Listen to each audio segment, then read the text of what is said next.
Přítomná Anna Suchánková a Miroslav Opatrný se po vzájemné domluvě a zjištění zdravotního stavu rozhodli vstoupit do svazku manželského. Má-li někdo něco proti, ať promluví teď, anebo mlčí navždy. Himlargo, to se nemůžou vzít! Já čekám s Aničkou miminko, já ho tady dokonce mám. To není možné, nechal jsem Aničku prohlédnout, je pořád panou.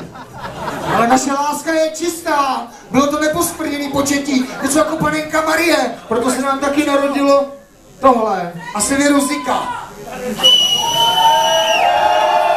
A co ne? Svatbu, ticho! Jsou tu děti.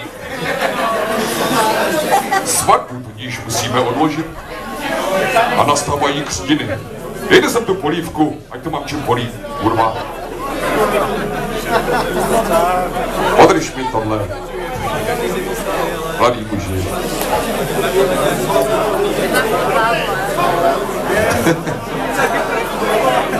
Křtíš to?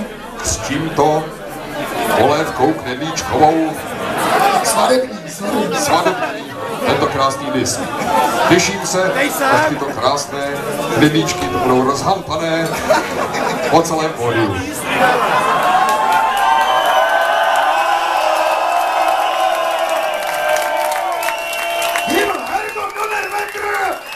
To dítě já posílám k adopci!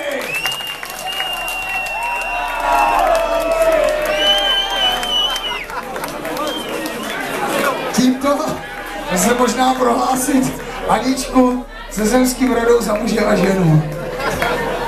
Jistě, polip medaily. Ale já jsem to pochopil úplně opačně.